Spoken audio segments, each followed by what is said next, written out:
Bem, boa tarde, minha amiga. Boa Boa tarde. tarde aos amigos espirituais que conosco se reúnem aqui na Sociedade de Estudos Espíritas Francisco de Assis. Hoje, dia 25 de agosto de 2022, quinta-feira, nesse horário das 16 horas, nós estudamos esse livro, que é o livro Diversidade dos Carismas, uma publicação de Hermínio de Miranda, Diversidade dos Carismas, Teoria e Prática da Mediunidade. E nós estamos aqui, nesse horário, né, reunidos aqui, para fazermos o estudo dessa obra. E hoje nós vamos dar continuidade ao estudo do capítulo 4, que trata da interação, animismo, mediunidade. Estamos ainda no item 1, introdução, só que já no segundo parágrafo. Hoje vamos começar do segundo parágrafo. Mas antes de iniciar o nosso estudo, nós vamos fazer a nossa prece de agradecimento. Pai amado, Pai de infinito amor e misericórdia, estamos nós reunidos aqui, Senhor, na tua casa, na casa de Jesus, na casa de Francisco de Assis, para mais uma tarde de estudos, para mais um momento de aprendizado, de equilíbrio das nossas forças, sempre contando com a presença amiga dessa espiritualidade, dos nossos companheiros que nunca nos abandonam, que sempre estão ao nosso lado. Então, Senhor, te pedimos, te rogamos que derrame sobre nós a sua imensa misericórdia, fortalecendo o nosso espírito, equilibrando as nossas energias e nos auxiliando, Senhor, a compreender melhor os seus ensinamentos, mas, acima de tudo, a aprender a aplicar isso em prol da nossa melhora pessoal e também para ajudar aqueles nossos irmãos mais necessitados. Que a tua paz, o seu amor esteja sempre conosco, hoje, agora e sempre, na graça de Deus. Bem, vamos lá, minha amiga, meus amigos, vamos começar o nosso estudo aqui com esse tema. Nossa amiga Ana Constantino chegou aí também, né, Ana? Então, tá todo mundo aí para a gente começar fazendo os nossos estudos. Então, vamos lá. Segundo parágrafo, né, do item 4. Interação, animismo, mediunidade. E o Hermínio diz assim: sejam quais forem as leis naturais que regulam o mecanismo da mediunidade, na sua interação animismo-espiritismo, o certo é que a sensibilidade é fator básico comum a ambas as formas de manifestação. Então, a sensibilidade é um fator básico, tá? Nessa interação animismo-espiritismo. Então, a sensibilidade está ali, na base de tudo. O médium é um sensitivo, né? Então, a sensibilidade, ela está ali presente. O médium ou sensitivo tem condições para a produção de fenômenos anímicos, precisamente porque também as possui para fenômenos espirituais ou vice-versa. Então, ele diz aqui, ele tem condições, o médium, para a produção de fenômenos anímicos e também para fenômenos espíritas, ou vice-versa, né? Então, por que, que ele tem essa condição para a produção dos fenômenos anímicos e dos fenômenos espíritas? Porque ele tem essa sensibilidade.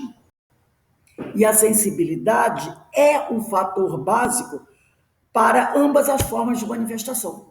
A sensibilidade é importante no processo anímico e é importante no processo mediúnico, tá? É isso que ele está querendo dizer. Acho mesmo, diz o Hermínio, que se aprofundarmos um pouco mais este aspecto, descobriremos que além da sensibilidade para captar sutilezas sensoriais que usualmente escapam ao comum das criaturas, um dos grandes segredos da mediunidade é a capacidade de tomar conhecimento do que a sensibilidade detectou e gerar os fenômenos correspondentes. Então, olha só o que ele está dizendo aqui, isso é muito importante, tá? Ele diz aqui: acho mesmo que se aprofundarmos um pouco mais este aspecto, descobriremos que, além da sensibilidade, porque a sensibilidade é importante para captar sutilezas sensoriais que usualmente escapam ao comum das criaturas. Um dos grandes segredos da mediunidade é a capacidade de tomar conhecimento do que a sensibilidade detectou e gerar os fenômenos correspondentes. Então, por exemplo, você tem a sua sensibilidade. Aí você capta com a sua sensibilidade uma presença espiritual. Você captou, tá? Essa presença espiritual. Agora, você vai ter que, com a tua sensibilidade, você que é médium, gerar um fenômeno, produzir alguma coisa, gerar alguma coisa, para que você veja aquele ser. Aí, no caso, é a evidência. Então, você percebe aquela presença, você percebe com a sua sensibilidade, tá? E aí, você que tem a mediunidade, você vai gerar um fenômeno que te permite concretizar o que aquela tua sensibilidade captou, de acordo com a tua mediunidade. Se você é um médium de vidência, você percebe e essa tua sensibilidade vai te permitir o quê? Ver aqueles espíritos.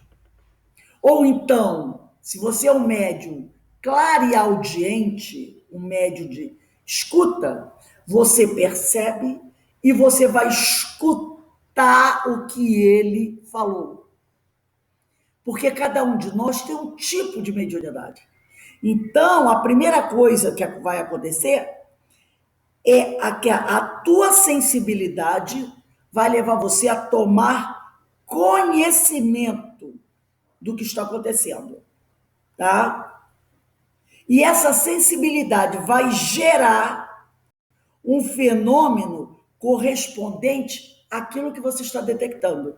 Em outras palavras, o médium é aquele que consegue vencer o obstáculo natural dos condicionamentos orgânicos e das limitações dos sentidos comuns para perceber ou exteriorizar fenômenos que passariam despercebidos à maioria das pessoas. Então, o médium é aquele que consegue, ele sente, tá?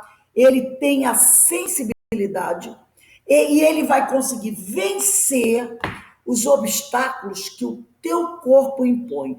Nós estudamos isso na aula passada, quando nós falamos o seguinte, que quando o espírito está desencarnado, ele tem uma liberdade, né, de ver, ouvir, caminhar, de ir de um lugar para outro, sem nenhum impedimento, até então.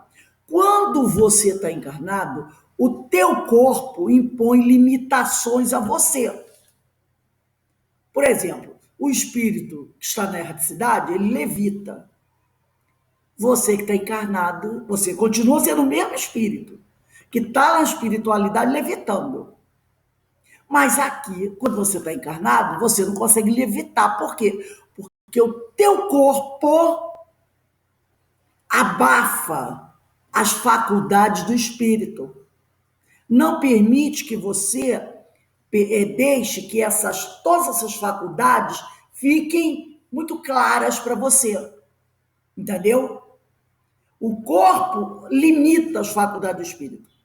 Mas o médium é aquele que consegue vencer a limitação que o corpo impõe. Percebeu? Por exemplo, o corpo não permite que as pessoas vejam espíritos. Eu não vejo espírito, a maioria das pessoas não vê espírito. Mas o médium vidente, porque tem médios que não veem, o médium vidente vê. Por que ele viu? Porque ele conseguiu, entendeu? Ele conseguiu vencer aquela força que o corpo impõe a ele. Então, o médium tem essa capacidade. Por exemplo, não é todo mundo que consegue ouvir os espíritos. Não é verdade? Não é todo mundo. Mas o médium claro e audiente, ele consegue. Então, ele consegue se sobrepor a essa limitação do corpo. Percebeu? E o médium tem essa capacidade. Então, ele diz aqui, o médium é aquele que consegue vencer o obstáculo natural dos condicionamentos orgânicos e das limitações dos sentidos comuns para receber ou exteriorizar fenômenos que passariam despercebidos à maioria das pessoas. Então, o médium, ele tem uma sensibilidade maior, tá? O médium ou sensitivo tem condições para a produção de fenômenos anímicos, precisamente porque também as possui para os fenômenos espirituais. Então, nós já vimos que fenômenos anímicos, fenômenos espirituais, muitas vezes eles se misturam, poderíamos dizer assim, tá? Então, ele vai dizer aqui, acho mesmo que se aprofundarmos um pouco mais este aspecto, descobriremos que além da sensibilidade para captar sutilezas sensoriais, que usualmente, quer dizer, além da capacidade que o médium de captar, né, com a sua sensibilidade, as sutilezas sensoriais, que muitas vezes escapam à maioria das criaturas, um dos grandes segredos da mediunidade é a capacidade de tomar conhecimento do que a sensibilidade captou, tá? Do que a sensibilidade detectou e gerar os fenômenos correspondentes. Aí, continuando no próximo parágrafo. Isso fica bem caracterizado quando um fenômeno mediúnico de vidência, por exemplo, ocorre em um grupo de várias pessoas. Um dos médios ali presentes poderá ter uma nítida visão do espírito manifestante. Então, você tem um grupo de pessoas e, de repente, um médium começa a ver o espírito que ali se apresentou, tá? Outro médium perceberá apenas uma forma vaga e mal definida. Quer dizer, nem todos os médios de vidência vão perceber da mesma forma. Um poderá ver o espírito de forma bem clara, bem clara. O outro poderá ver apenas uma forma vaga e mal definida. Um terceiro médium presente naquela reunião talvez não consiga ver o espírito, mas poderá captar telepaticamente um pensamento fragmentário, ouvir algumas palavras ou frases, ou sentir um perfume. Outros ainda sentirão apenas uma presença, sem nenhum fenômeno sensorial, enquanto os demais nada terão a relatar, porque nada perceberam. Então, vamos imaginar que você tem uma reunião, 5 médiuns, tá? 5 médiuns. Um vê o espírito bem claro, o outro, eu só estou vendo uma sombra. O outro não vê nada, mas ouve o que o espírito está falando. De repente, aquele que ouve o que o espírito está falando, aquele que vê, não ouve o que o espírito está falando. Ele não ouve, mas o outro ouve. O outro pode sentir o perfume que aquele médium, aquele espírito trouxe, e os outros podem não perceber. Entendeu? O outro pode não ouvir a voz do espírito, mas pode captar telepaticamente o pensamento dele. Entendeu? E pode ter outros médios ali que não vejam o espírito, não consigam captar nada e nem percebam o que está acontecendo ali. E aí ele diz aqui, neste exemplo teórico, no qual reunimos aspectos de vários casos, apenas para efeito especulativo, o fato gerador é um só, ou seja, a presença de um espírito desencarnado junto a determinado grupo de pessoas encarnadas. Então, o que gerou tudo aquilo, um viu nitidamente, o outro viu a sombra, o outro ouviu, o outro captou o pensamento, o outro sentiu o perfume. O que detonou tudo isso foi a presença de um espírito ali. Um espírito chegou, se apresentou, e ele foi detectado de várias formas diferentes, tá? Aí ele diz aqui, cada uma dessas pessoas, porém, sente, olha a sensibilidade, e expressa o fenômeno, aí entrando, quando ele fala expressa o fenômeno, ele está falando já na questão, deixa eu só pegar aqui o termo certinho para a gente não... Peraí. Deixa eu só quero pegar o termo certo que ele usou aqui. Nossa, está bem aqui na minha frente, eu não consigo ver. Então isso aqui. É a questão, ele diz aqui, ó. Cada uma dessas, porém, sente e expressa o fenômeno de sua maneira particular, ou não sente. Além do fator sensibilidade, há, portanto, um componente, os aspectos sensoriais, era isso que eu queria, os aspectos sensoriais. Não sei se me faço claro, ele diz aqui. Creio poder dizer que a sensibilidade atua como mecanismo de apreensão da realidade, normalmente visível ou inaudível, aos sentidos habituais do ser encarnado. Ao passo que o fator sensorial é o que atrai para um dos canais de expressão, o que sem isto permaneceria apenas com uma impressão indefinível, nem isso. Então vamos lá, vamos ver se vocês conseguem entender.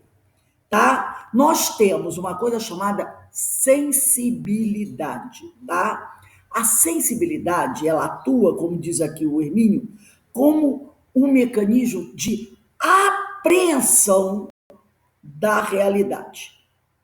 O que é a realidade? A presença de um espírito. Tá? Então é isso aí. A sensibilidade atua como mecanismo de apreensão da realidade, normalmente invisível ou inaudível aos sentidos habituais do ser encarnado. Então, o médium que tem a sensibilidade mais apurada, tá? Ele apreende, ele percebe a presença de um ser invisível ali, que a maioria das pessoas não consegue apreender. Captaram até aí? É o diversidade de carisma. Entendeu? Diversidade de carisma. É nele mesmo. É nele. Porque não tem no Kindle. Então, o médium, ele tem essa capacidade. Ele aprende. Ele, tipo assim, opa, percebi alguma coisa. Então, a sensibilidade... Você não tem o livro? Eu tenho o livro físico que ficou em casa. A sensibilidade, ela capta. Ela detecta o problema.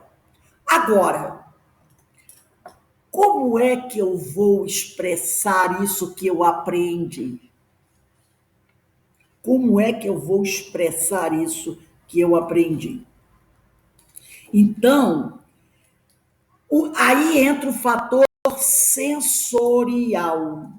O fator... Rose, tem que capítulo, por favor? Eu estou no capítulo 4. No capítulo 4 do Diversidade dos Carismas, eu estou no 4º parágrafo. Tá bom.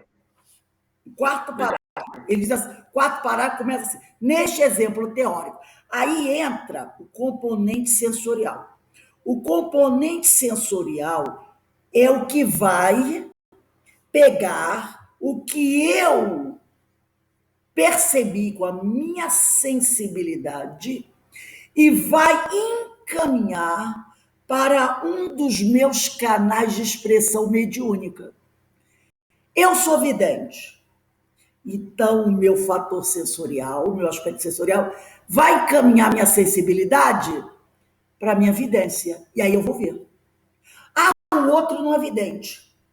O outro é claro e audiente. O espírito está falando. Então, o fator sensorial vai encaminhar a minha sensibilidade para o meu canal de expressão, que é onde eu vou ouvir, eu não vou ver, porque eu não tenho vidência. Então, essa sensibilidade, esse fator sensorial vai encaminhar o que eu percebi para onde? Para a minha audiência, para que eu possa ouvir. Ao outro, eu não vejo, eu não ouço a voz do espírito, mas eu leio o pensamento dele. Então, a minha sensibilidade vai encaminhar, tá?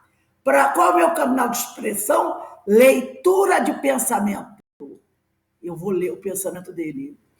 Eu não faço leitura de pensamento, eu não escuto, eu não vejo. Mas aquele espírito, ele tem um odor. Lembra das propriedades do perispírito? Não tem a questão do odor? Tem. A minha forma de expressar a minha mediunidade é através do odor. Eu sinto o cheiro. Então, eu percebi a presença e essa presença vai se manifestar através do odor. Eu vou captar. Não tem médios que sentem um cheiro de rosa, cheiro de perfume, um cheiro também nauseabundo? O que é isso? Está lá as propriedades do perispírito. Então, o que ele está dizendo aqui?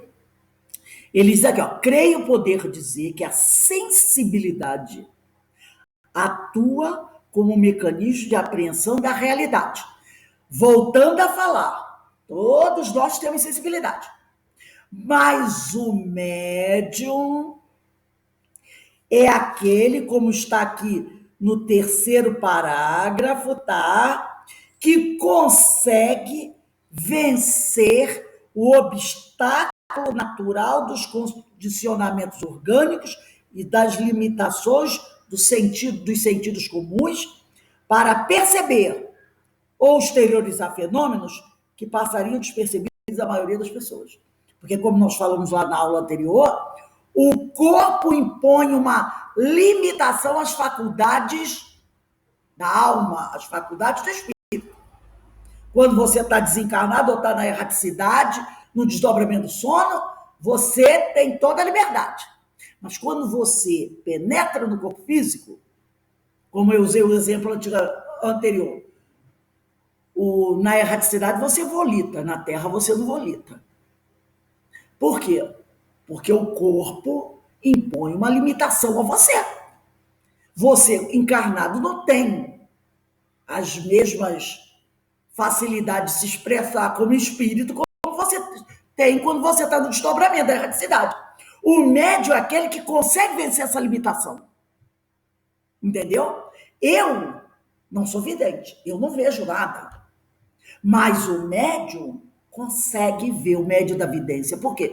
Porque ele vence a limitação que o corpo impõe a ele. Percebeu? Então, o que ele falou aqui? O médium aqui... Rose, Oi. Quando você... Aqui diz que é... Peraí. Ele faz uma diferenciação da sensibilidade da sensorialidade, né? Do fator de sensibilidade e componente sensorial. Isso. O A psicometria, ela é um fator de sensibilidade, né? Nós vamos falar disso à frente, por isso que eu não vou pedir para você esperar, porque eu tenho esse assunto aqui, da psicometria. Da psicometria. A gente vai depois entrar nesse assunto, só para não misturar agora. Daqui a pouco a gente vai falar de psicometria, tá? Então ele diz aqui, voltando, né? Então ele diz aqui, ó, no parágrafo 4º, creio poder dizer, lá no meio do parágrafo 4º, creio poder dizer que a sensibilidade atua como mecanismo de apreensão da realidade. Até as pessoas que não têm evidência acentuada têm sensibilidade. Às vezes a pessoa está assim e de repente ela, nossa, eu acho que tem alguém aqui por perto. Ela tem aquela sensibilidade, mas ela não tem esse fator sensorial desenvolvido que possa encaminhar aquilo que a sensibilidade dela captou para ela perceber o que é. Entendeu? Então, ele diz aqui, a sensibilidade atua como mecanismo de apreensão da realidade. Normalmente invisível, essa realidade invisível, que a gente sabe que é uma realidade, ou inaudível aos sentidos habituais do ser encarnado. Ao passo que o fator sensorial é o que atrai para um dos canais de expressão. Que canais de expressão? A tua mediunidade. O que, sem isto, permaneceria apenas como uma impressão indefinível, ou nem isso. Ia ser aquela coisa, tipo, sentir um arrepio. Mas, daí para frente, você não consegue nada. Porque você não tem canais de expressão ostensivo, que é a vidência, a audiência, entendeu? O canal de expressão ostensivo. Aí ele diz assim, no outro parágrafo, o mesmo sistema de captação, que é a sensibilidade, e tradução da impressão, que é o fator sensorial, parece funcionar nas manifestações anímicas e nas espíritas ou mediúnicas. Não há, portanto, uma diferença estrutural entre uma e outra, uma vez que imagens, sensações, impressões e comandos transitam pelo mesmo sistema de circuito interno. Nem poderia ser de outra maneira. Dificilmente teria o médium um circuito para manifestações de espíritos desencarnados e outra para as de seu próprio espírito. Então, os canais são os mesmos. Por isso que essas coisas se misturam um pouco.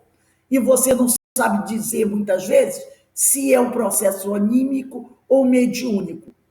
Aí ele diz aqui, o médium, portanto, é quem capta o fenômeno e pela sua sensibilidade e o reproduz através dos seus dispositivos de comunicação. Tá? Se o leitor permite, poderei tentar explicar melhor isto com um exemplo pessoal. Então ele vai dar um exemplo dele, Hermínio. Não disponho de nenhuma faculdade mediúnica explícita. Nunca vi, nem ouvi um espírito sequer, ou recebi qualquer página psicografada. Sou, no entanto, capaz de sentir que os médiuns costumam chamar de presenças agradáveis. Ele consegue sentir a presença, entendeu? Sentir o que os médiuns chamam de presenças agradáveis, se são de companheiros harmonizados e de mais elevada condição evolutiva, ou um tanto opressivas, quando se trata de companheiros desajustados ou em estado de aflitiva agitação e desequilíbrio. Isso parece indicar que uma sensibilidade rudimentar consegue captar o que costumamos chamar de vibrações amigas ou hostis, mas não consegue, olha aí, remover os condicionamentos e limitações biológicas, a ponto de se traduzirem em sensações visuais, auditivas, táteis ou olfativas. Ele consegue captar a presença, mas ele não consegue vencer a limitação do corpo.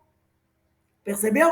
Para poder ele ouvir o que ele sentiu, ou ouvir o que aquele companheiro está falando, ou sentir algum cheiro. Então ele sente. Mas a presença, ele tem a capacidade até de perceber se a presença é boa ou se não é boa. Mas ele não consegue vencer a limitação do corpo, como os médios ostensivos, como a gente chama, conseguem. E aí ele diz aqui, ó, ou, para dizer de outra maneira, os espíritos não encontram em mim condições para se fazerem vistos ou ouvidos. Eles não encontram nele essas condições. Há pessoas que identificam determinadas presenças como este ou aquele perfume. Entendeu? Embora não consigam ver ou ouvir os espíritos presentes. Ou que os ouvem, mas não os enxergam. Ou podem vê-los, mas não conseguem ouvi-los quando falam. Então, eu vou botar meu exemplo. Eu consigo detectar perfumes, tá? Embora eu não veja os espíritos presentes, tá? Eu consigo ouvi-los. E às vezes de uma forma muito firme, sabe? Tipo assim, olha isso. É muito interessante, porque aqueles espíritos que falam comigo, eles são muito diretos. Então, às vezes, eu estou assim, pega o livro tal, olha a página tal, vai ali. Eu consigo ouvir, até eles me responderem perguntas que eu já fiz mentalmente. E eu ouvir a voz me respondendo em som bem alto, de forma que eu, na hora, como eu estava distraída, e eu estava fazendo aquela pergunta mental, ou às vezes, teve um fato interessante, né, uma vez, que eu estava olhando para duas pessoas. Mas, para mim, eu estava apenas olhando, eu não estava pensando. E, de repente, ele me respondeu. Ele me disse uma coisa. Então, eu acredito que ele leu o meu pensamento sem que eu tivesse a percepção de que eu tinha pensado aquilo. Porque depois que ele respondeu, eu percebi que o meu olhar era um olhar interrogativo. Então, ele captou o meu... Ele fez uma leitura do meu olhar e me respondeu. E eu fiquei assim, mas eu não perguntei nada. Depois eu percebi que o meu olhar estava perguntando. E ele respondeu para mim tão alto, que eu tive a impressão que a resposta ia sair da minha boca. Porque foi tão alto. Ou que eu olhei assim, tipo assim, meu Deus, será que alguém ouviu falar isso? Porque foi uma coisa assim tão, sabe, que depois aquilo que ele me respondeu aconteceu. 1 ou 2 anos depois. Você veja, né? Depois... Eu vou contar para vocês, porque já se passaram mais de 15 anos essa história. Eu estava numa festa de família e eu estava vendo um parente meu que era noivo de uma pessoa. Esse parente é uma pessoa que eu adoro de paixão. Inclusive, ele é padrinho do meu filho. Por aí, né? Ele estava noivo de uma moça. E toda vez que eu ia na casa dele, e a noiva estava lá, ela era uma pessoa agradabilíssima. Eu nunca tive nada para dizer contra ela. Mas quando eu a via, tinha alguma coisa, entendeu? Do ponto de vista energético, que me incomodava. Mas, ao mesmo tempo, eu ficava incomodada de sentir aquilo, porque aquela pessoa era, no entender de toda a família e o que eu via, maravilhosa. E eu me sentia mal de sentir aquilo, por uma pessoa que me tratava bem, que todo mundo gostava, e que eu via que não havia razão para eu sentir aquilo. E um dia na festa, ela estava na sacada, abraçada com esse meu parente, né? E eu estava olhando para eles dois, vendo que era um casal muito bonito, mas aquela sensação estava em mim. E o amigo espiritual, só pode ter esse nome, falou de uma forma tão alta dentro da minha cabeça. Ele disse assim: esta moça não é para ele. E citou o nome dele. Citou o nome dele, que eu não vou dizer aqui. Ele disse bem forte: esta moça não é para ele. Eu tomei um choque tão grande que eu falei assim: meu Deus, será que eu verbalizei alguma coisa? E a festa assim de gente, esse pessoal vai me chamar de louca. Aí eu olhei, eu estava sozinha, as pessoas estavam um pouco distantes, e eu falei: será que alguém falou isso? Eu fiquei olhando, ninguém tinha falado nada. Eu fiquei constrangida. Deixei para lá, papá. 2 anos depois estourou a bomba. Uma bomba. Não é bombinha, não. É uma bomba. Sabe? Bomba. Sabe que é aquela bomba que explode 2 dias antes da cerimônia do casamento? Bomba. Ele quase morreu. Passado muitos anos, depois ele conheceu outra moça maravilhosa, casou, hoje já tem filhos de 3 filhos, um tem 16, outro tem 17, mas foi uma bomba tão violenta que aí eu entendi. Eu disse: caramba! E a coisa foi tão violenta que eu só contei para uma pessoa, para minha irmã.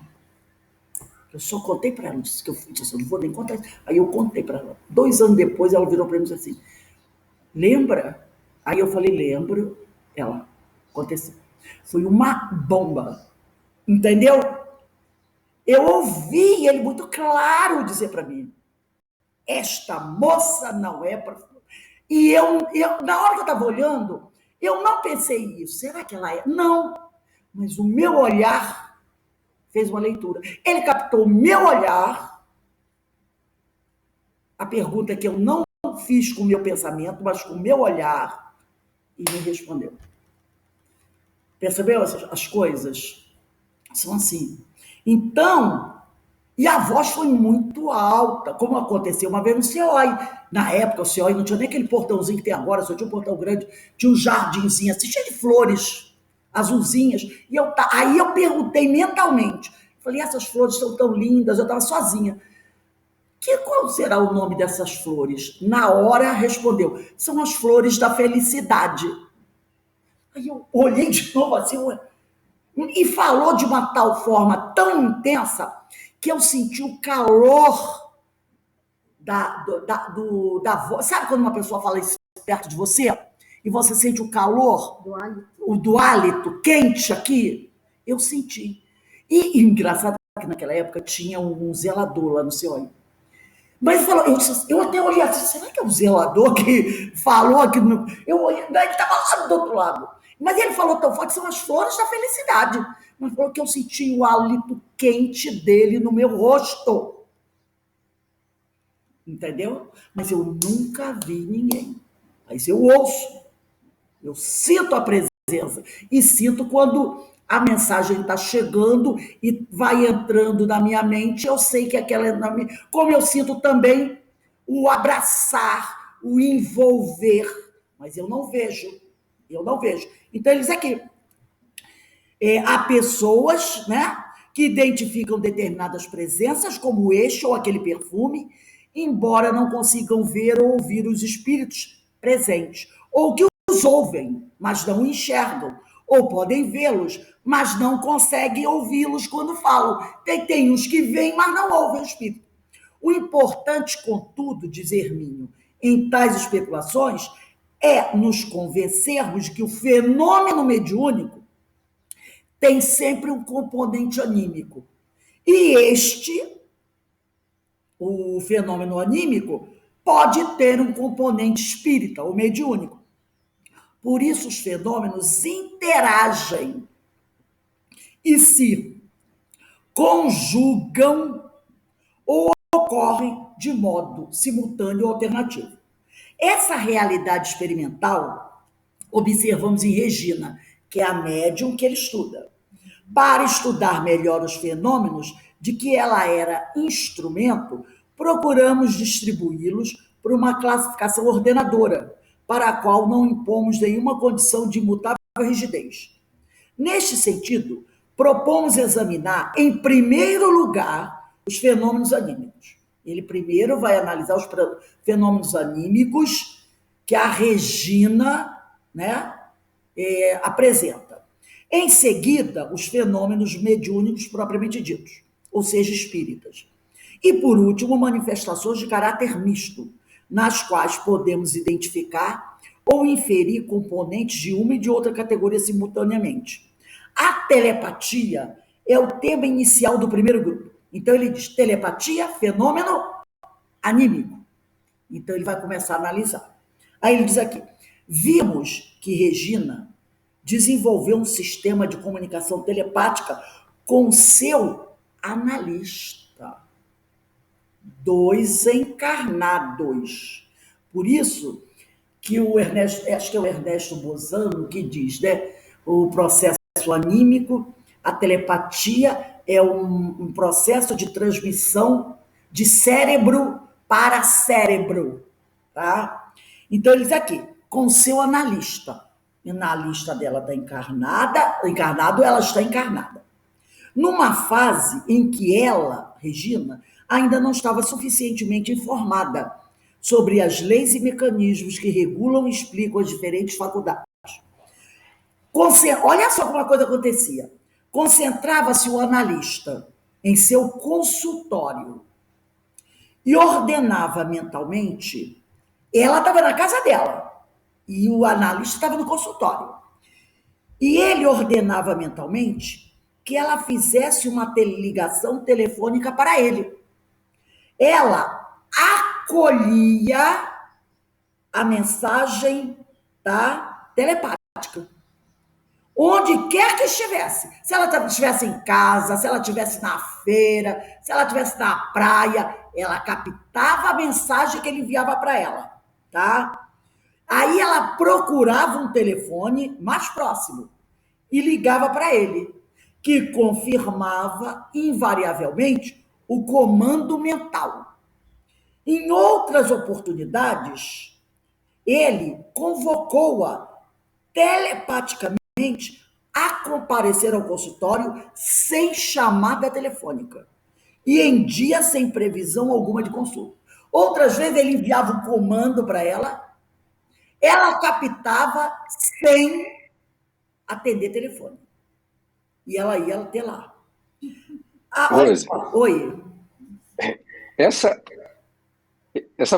potência, essa potência de telepatia, porque aí no caso, por exemplo, era uma coisa consciente, né, entre eles. Sim. Ele chegava, fazia, mandava o comandamento e ela recebia e falava, não, eu recebi a sua mensagem. Mas esse tipo de potência que a gente tem é treinável? Pode ser também. Lendo a história aqui, pode ser também. Pode ser também. Porque às vezes acontece, por exemplo, pessoas são muito amigas, né, muito, né, próximas, acabam tendo, mas aquela coisa você tem que inconsciente. Vamos dizer assim, né? Você tem que ter vou usar uma palavra aqui, a semente do negócio. Então, entendeu? É isso que eu tenho. Para você poder desenvolver. Porque se você não tiver, não vai. Tem que ter essa potência. Tem que já ter, vamos dizer assim, uma sementinha, né? Sim. E aí você vai trabalhar. Aí ele vai dizer aqui, ó. As experimentações. Rose, isso pode também ser uma obsessão, né? Causar uma obsessão, sim. Tudo que for usado de forma desequilibrada pode se tornar obsessão.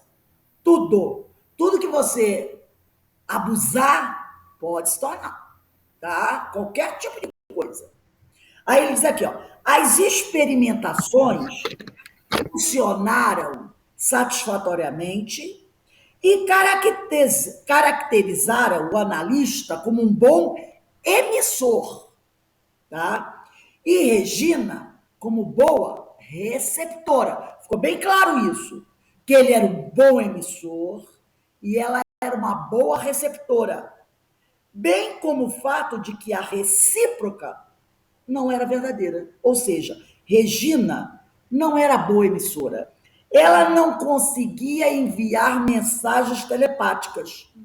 Ou ele não as conseguia captar. Então tinha essa característica. Ele era um bom emissor, ela era uma boa receptora. Agora, pelo que parece, ela não era uma boa emissora. Ou então, ela até era boa emissora, mas ele não conseguia captar. Entendeu? Então fica a dúvida se ela era uma boa receptora e ele um bom emissor. E aí, então, ela não conseguia receber, ela não conseguia emitir e ele não conseguia receber. Mas pelo que o Hermínio diz aqui, olha só, ou ele não a conseguia captar. Creio mais correta a segunda hipótese. Então, ele acredita que a Regina era boa receptora e boa emissora. Mas presta atenção, Aninha, mas que ele era apenas um bom emissor. Ele não era. Ou ele não quisesse seguir o comando dela, ele só queria mandar. Não, ele era vaidoso. Ele era vaidoso. Então, ele não admitia de receber. Pode entendeu? ser, mas o que o Hermínio diz aqui é que, pelo que ele pôde analisar, ele não era um bom receptor. Ele só era bom emissor. E que ela, sim, ela tinha as duas capacidades, mas ele não conseguia receber. Porque eles ficaram testando de tudo. No início do livro, nos capítulos anteriores, a gente vai ver isso. Eles testaram tudo, até que depois ela até deixou ele de lado. Isso que ali está muito solto, né? Sim. Qual o experimento que ele fez para provar que ela era a melhor receptora, ela era a melhor emissora do que receptora? Ele era melhor emissor do que receptor. Lê os capítulos anteriores, que você vai ver que eles ficaram um tempo nesse esquema, mas depois ela foi percebendo que aquilo não era o ideal. E aí ela foi mudando, né? Mas não foram essas as únicas experiências telepáticas de Regina. Olha só. Usualmente, ela sabe, olha só, usualmente ela sabe que ao chegar em casa à noite, encontrará o bilhete deixado por baixo da porta por alguém que lá esteve e não a encontrou. Então, se alguém for na casa dela e não encontrar, deixar o bilhetinho lá debaixo da porta, onde que ela estiver, ela sabe, opa, alguém foi lá em casa e deixou o bilhete da minha porta. Ela sabe. Inclusive, ele botou a palavra sabe aqui, em itálico. Ele deu um destaque a ela. Aí ele diz aqui, ou estando em casa, que alguém que ela identifica claramente vai telefonar-lhe ou visitá-la. Então, ela em casa, ela sabe, opa, fulano de tal vai me ligar. Fulano de tal vem aqui hoje. Quando está à espera de alguma visita, já combinada, e a pessoa resolve não vir mais, por qualquer motivo, ela sabe da mudança de planos no momento em que a pessoa tomou a decisão ou se viu impedida de ir. A pessoa, vou lá na tua casa hoje. De repente, eu não vou poder mais ir na casa da Regina, aconteceu. Ela, na hora, fica sabendo. Por exemplo, se a visita está combinada para o domingo e a pessoa resolve no sábado que não mais poderá ir, Regina sabe da sua decisão ainda no sábado, sem que haja qualquer comunicação telefônica ou epistolar. Um desses casos ficou bem caracterizado e testemunhado. Uma amiga combinou visitá-la no domingo. Na sexta-feira à noite, Regina soube que ela não iria mais. Entretanto, no sábado à tarde, ela percebeu que a moça decidira novamente ir à sua casa, conforme combinara. Quando a moça chegou, Regina falou-lhe de suas impressões e ela as confirmou. Realmente, um imprevisto ocorrido na sexta-feira levara à decisão de adiar a visita. Mas no sábado a questão fora solucionada, também de modo inesperado, e a visitante ficou livre para cumprir o combinado. Certa vez, Regina saiu para fazer algumas compras e em seguida foi ao cabeleireiro. Estava no salão sendo atendida quando, de repente, viu, ele botou esse viu entre aspas, determinada pessoa conhecida chegar à sua casa, em estado de extremo nervosismo e agitação. Tocando a campainha com insistência, mas ela estava no salão. A angústia da pessoa era tão intensa que ela voltou para casa rapidamente, quanto pôde. Não deve nem ter terminado de fazer o cabelo direito. A pessoa não estava mais à espera dela, mas deixaram um bilhete por baixo da porta dizendo que precisava lhe falar com toda a urgência. Aí eu trouxe aqui... Ela só não só captava a presença da pessoa, nessa questão que a pessoa estava chegando, mas ela captava também a energia da pessoa, de como a pessoa se comportava. Como a pessoa estava, né? Exatamente. Aí, eu trouxe esse livro aqui, Espiritismo e Psiquismo, do Alberto de Souza Rocha, eu já falei para vocês. No capítulo 5, trata dos fenômenos anímicos. E o Alberto de Souza Rocha, ele vai dizer o seguinte: telepatia, que é o assunto que nós estamos estudando aqui, telepatia.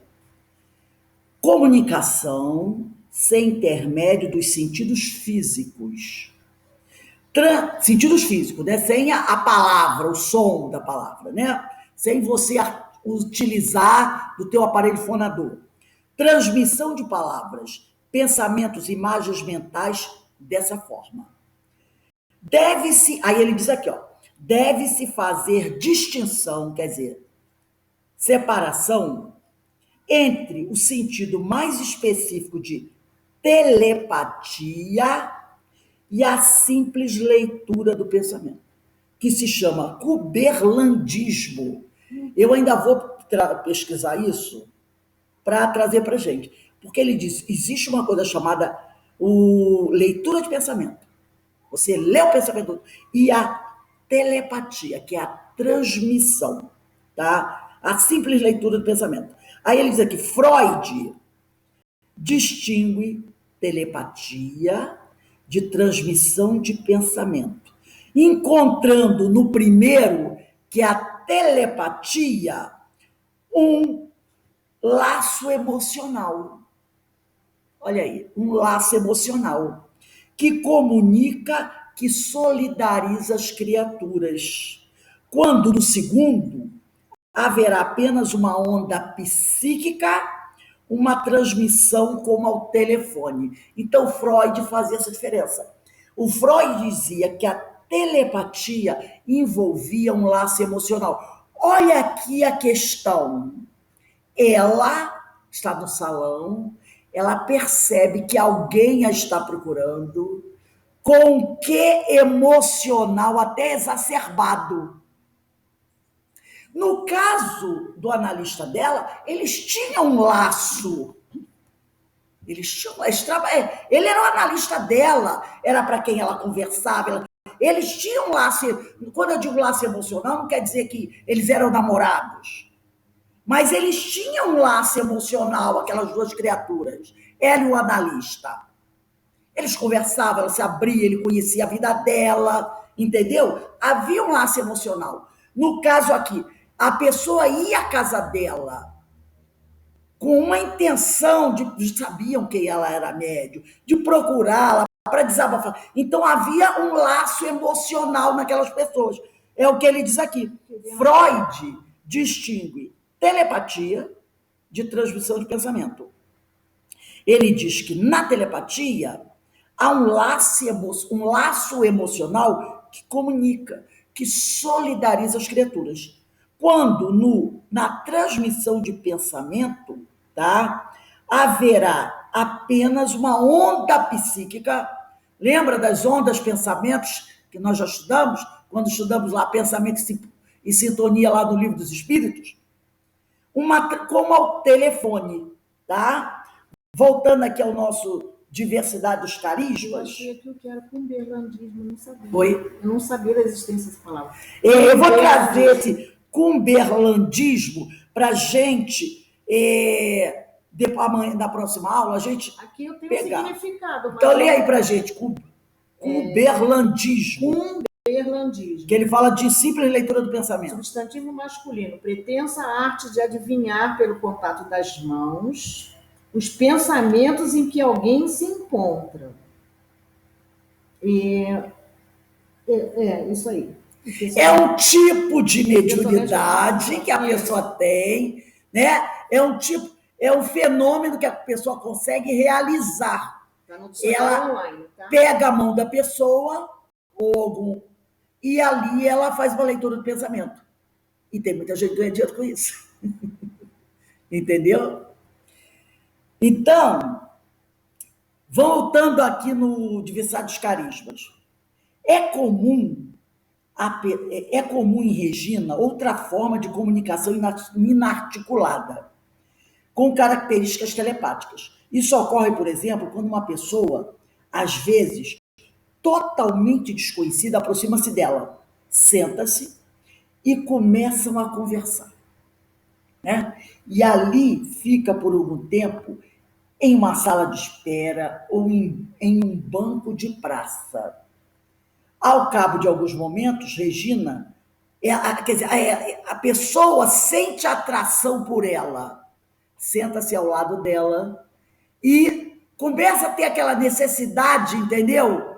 De falar, de conversar com ela. Ao cabo de alguns momentos, Regina começa a ver, esse ver está em destaque, começa a ver, ou melhor, a perceber de maneira inexplicável para ela aspectos como que ocultos do caso. Porque no momento que a pessoa sentou e começou a se abrir com ela, se estabeleceu o laço, não é?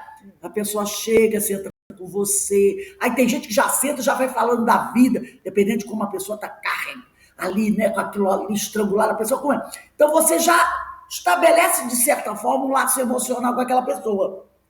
Então, ela começa a perceber, de maneira inexplicável para ela, aspectos como que ocultos do caso. Uma ligação direta espírito, ele botou um ponto de interrogação, seria um fenômeno de telepatia no qual entra um componente, que é a psicometria, tá? São dramatizações de episódios de vidas anteriores ou preocupações do presente, expectativas, ansiedades, bem como o caráter e temperamento da pessoa.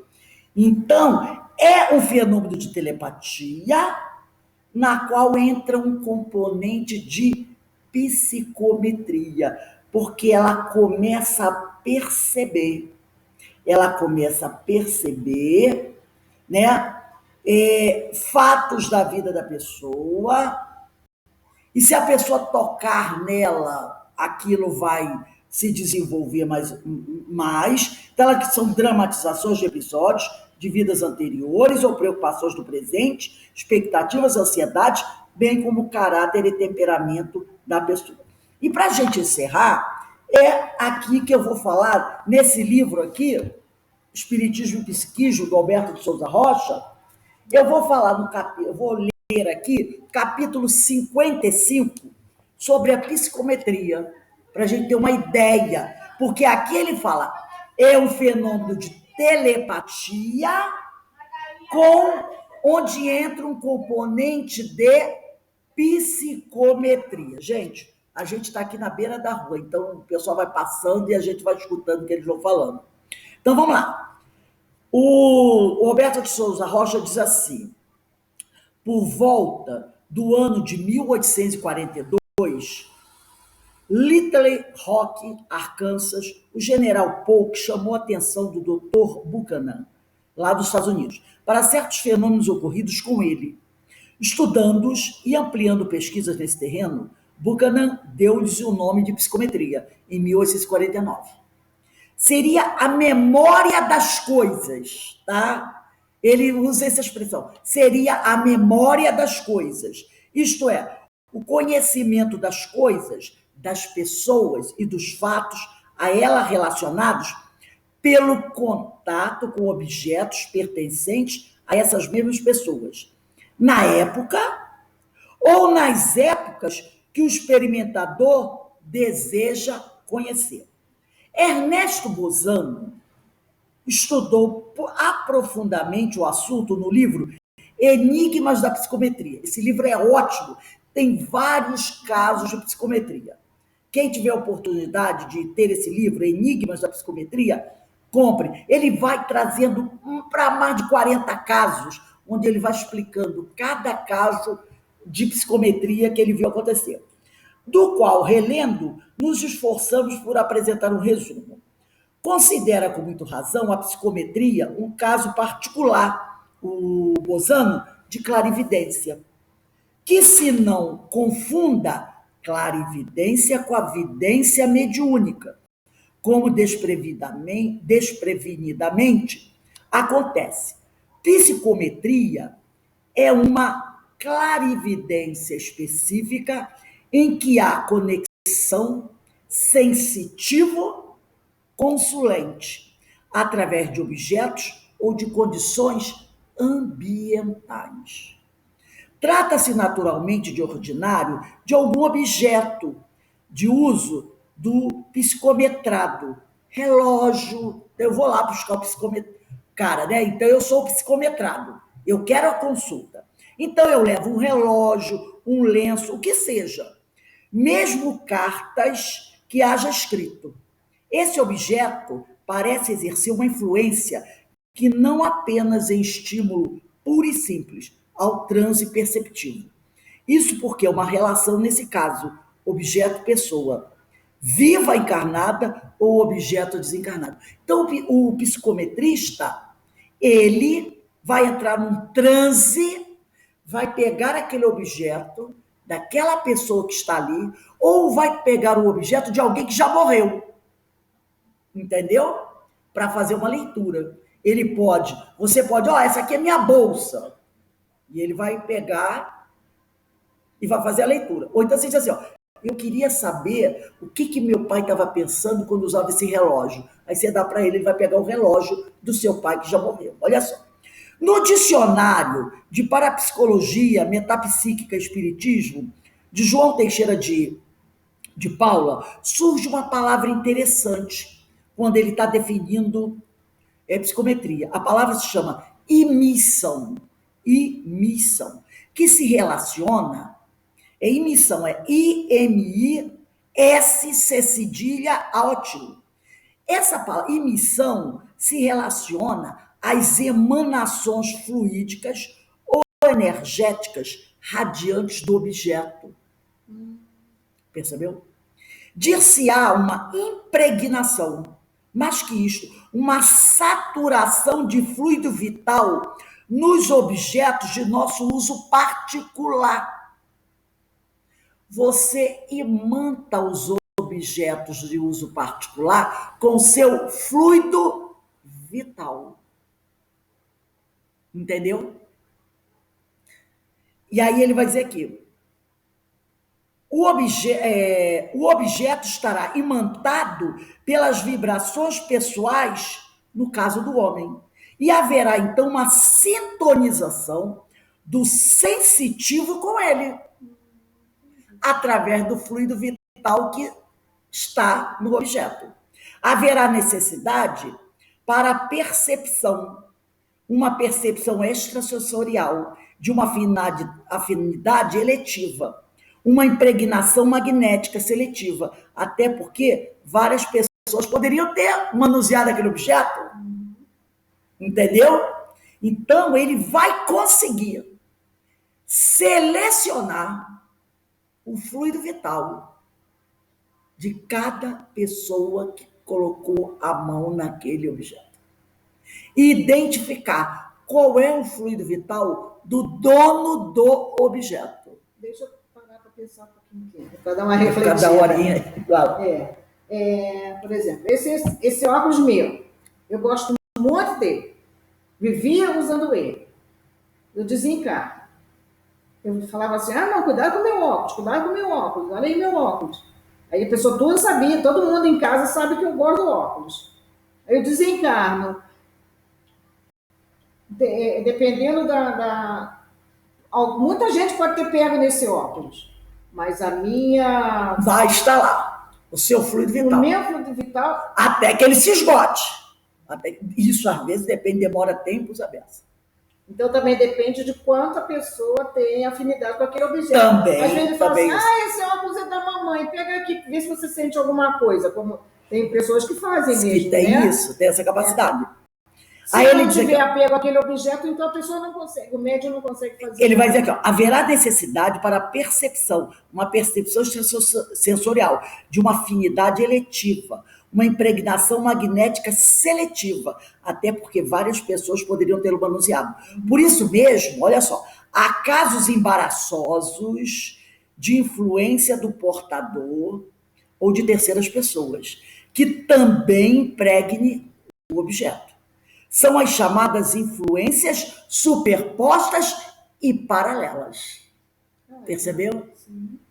Influências superpostas e paralelas.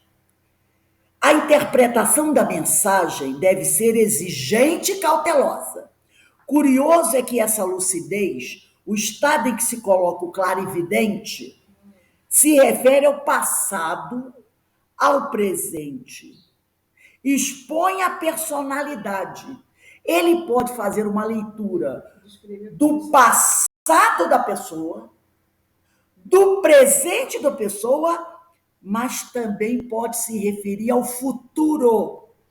Ele é clarividente. Então, ele pode fazer uma leitura da história passada da pessoa, e de repente isso aí pode vir até a outras vidas, do futuro, do seu presente, o que você está vivenciando agora, e ele pode até falar sobre o teu futuro. Aí ele diz aqui, ó. Aí entra o livro do Hermínio Miranda, A Memória e o Tempo. Aí ele diz aqui.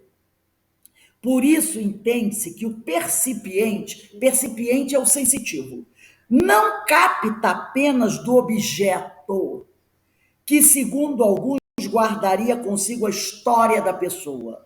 Aliás, há comprovadas experiências que não dizem respeito apenas às relações psíquicas estabelecidas com pessoas ou com desencarnados, mas também animais, vegetais, matéria inanimada e ambiente. Isto porque o meio ambiente também retém vibrações específicas, como se for um sistema de gravação elétrica das vibrações ambientais ou pessoas dando oportunidade à lucidez psicométrica. Então, alguém pode entrar num ambiente, na sua casa, vamos dizer que você não esteja ali. Ele faz uma leitura do ambiente, diz quem mora ali, quanto tempo mora, quem já morou anteriormente. Ô, Rose, então também pode ser aquela que a pessoa plasma e fica ali, como é que se chama? Também, ideoplastia, tudo isso. Ele faz uma leitura, tá? De todo aquele ambiente. Porque o meio ambiente retém vibrações específicas, como for um sistema de gravação elétrica das vibrações ambientais ou pessoais, dando oportunidade à lucidez psicométrica. Então, por exemplo, uma casa onde as pessoas brigam demais, a vibração que sai da sua mente fica impregnada no ambiente. Por isso que há lugares que você chega, se sente bem, em outros lugares você chega... Uma vez, um amigo, né, uma pessoa muito querida, ela teve uma visão, até no caso foi uma visão que ela teve de uma determinada casa, onde ela viu lodo descendo pelas paredes. Era fruto do quê? Das vibrações do pensamento daquelas pessoas que viviam ali. Se um psicômetra entra ali, ele faz a leitura do ambiente. Então, eles aqui falam autores que essa relação seria de natureza telepática quando se refira a pessoas ou a desencarnados. Mas para o caso do ambiente e de outros seres, animais, plantas, inanimados, preferem falar de uma sensibilidade à distância. Nesse caso, em telestesia, outro nome que eles podem usar. Essa hipótese, a telestésica, excluirá a telepática. E ainda tem outro nome também aqui que ele fala de criptomnésia.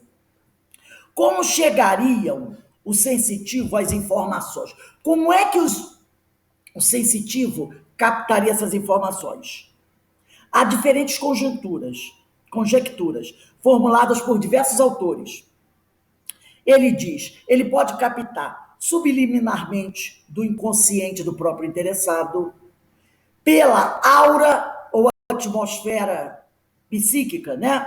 O espiritual, ou irradiação do objeto, por entidades falecidas, tá? Então, há várias maneiras dele captar. É frequente o interesse pela psicometria para o encontro de pessoas desaparecidas, tá? Tem muita gente, muitas famílias que perderam, às vezes, um parente, alguém desapareceu, e eles procuram essas pessoas, né? Que trabalham com a psicometria, levam um objeto da pessoa para ela, para aquela pessoa, eles pegam o objeto, faz a leitura daquele objeto e dizem se a pessoa já morreu, se a pessoa ainda está viva, e ajudam. Nos Estados Unidos isso é muito usado, né? Para encontrar pessoas, para encontrar até animais perdidos. Para até encontrar animais perdidos, tá? O psicômetra entra em relação com as energias fluídicas de pessoas e com as correntes magnéticas que direcionam a busca. Quais? As correntes migratórias que orientam as aves de esbozano. Olha aqui, coisa incrível. Ele entra em relação com as energias fluídicas de pessoas e com as correntes magnéticas que direcionam a busca. Quais as correntes migratórias que orientam as aves? Diz Ernesto Bozano. Descreve-se em geral a pessoa-chave, tá? Suas condições e seus traços físicos, temperamento, estado emocional, objetos, circunstâncias, ambiente ou evento que a cercam. Psicômetras houve que revelaram transformações geológicas através das eras. Tem psicômetras que são capazes de dizer, só de tocar no solo, se vai ter um terremoto, se não vai ter um terremoto, se vai ter uma tempestade, se vai ter um furacão. Tá? Aí eles aqui, psicômetras houve que revelaram transformações geológicas através das eras, revoluções do solo, dentre raízes de uma árvore. Eles pegam a raiz de uma árvore e dizem, se aquela árvore é muito antiga, todas as revoluções que aconteceram no solo e que aquela árvore vivenciou. Porque nós temos árvores aí de 3, 4 mil anos, não temos? Nós ainda temos árvores assim. Então, se eles tocarem na raiz dessa árvore, eles fazem a leitura daquele solo, das alterações que aquele solo sofreu através das eras. Interessando flora, aí ele diz aqui, né? Revoluções do solo dentre raízes de uma árvore, interessando flora subjacente. Nesses exemplos, foi possível eliminar a eventualidade de romances subliminares. Ora, por sua natureza, a psicometria, que é uma forma de clarividência, porque ele pode ver o futuro, né? É um fenômeno anímico por excelência.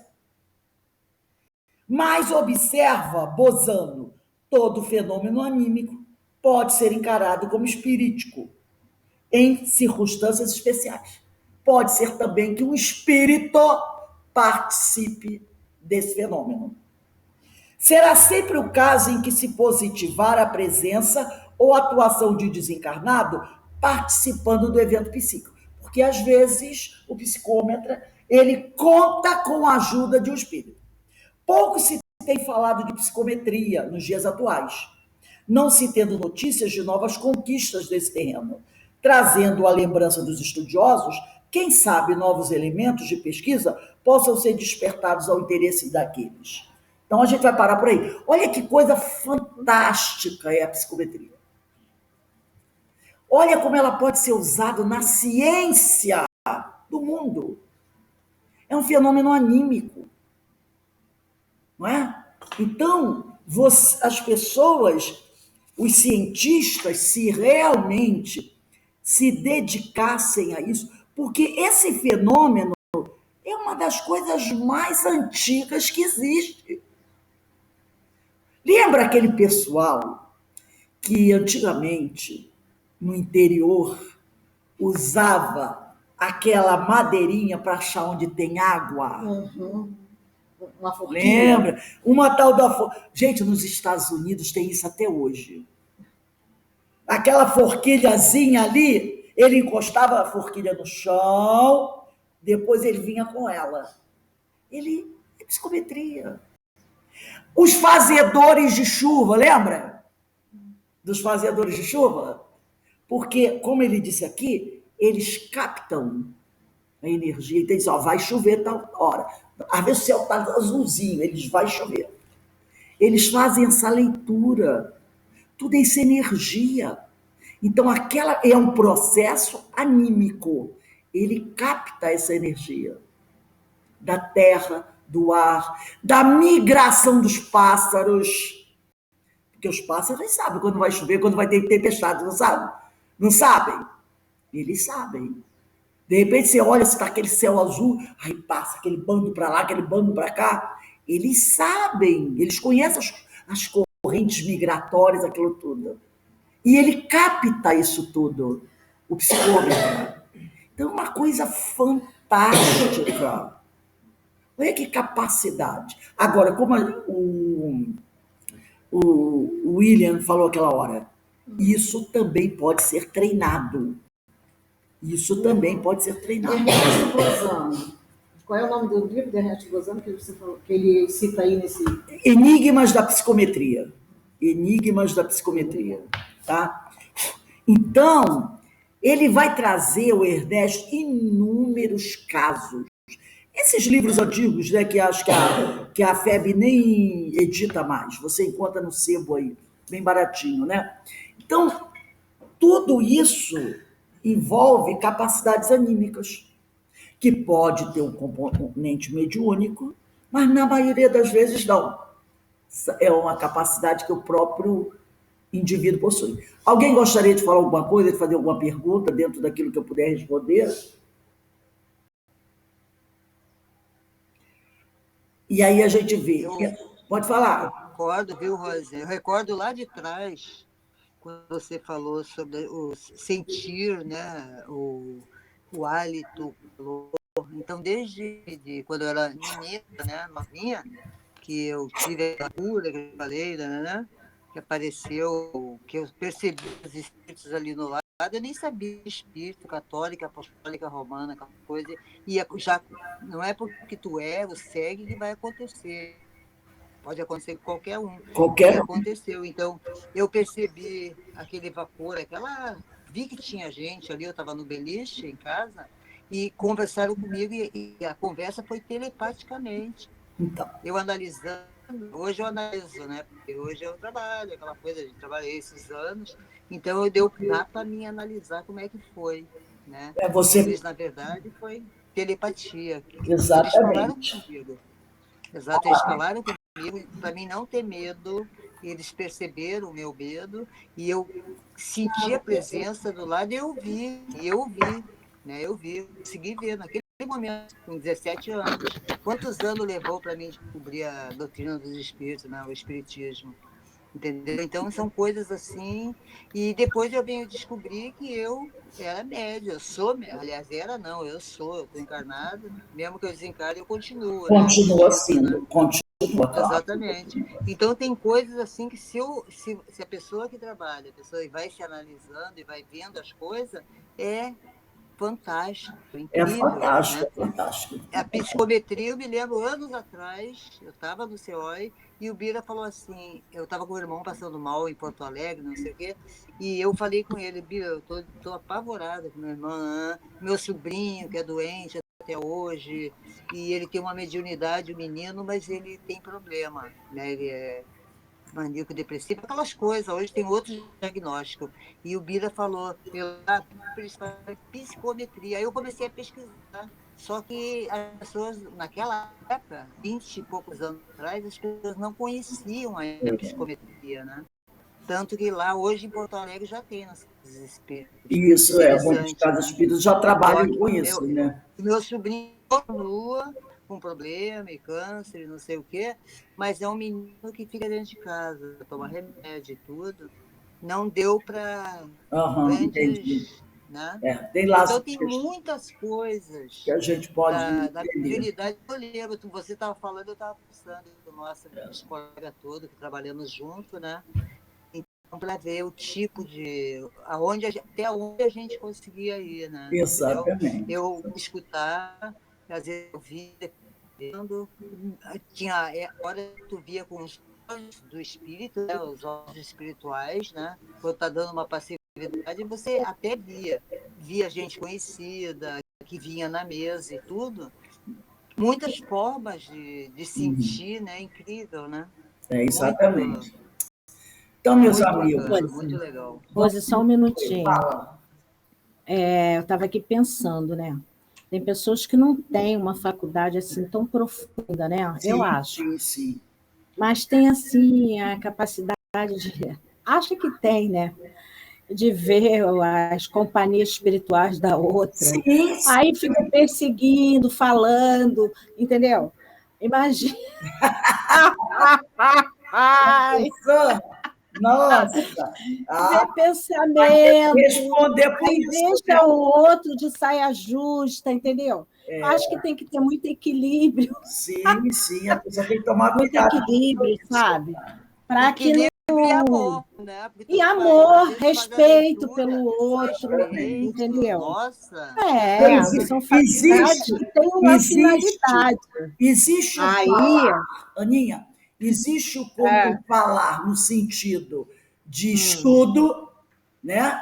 De estudo, de você acrescentar. É igual quando um médico vai participar de um seminário, ele apresenta casos, né, que ele atendeu e traz aquilo para ilustrar. E aí cabe às pessoas que ouvirem entender que aquilo tem que ficar ali. Não é? Agora, tem aqueles que fazem isso aí e falam, né?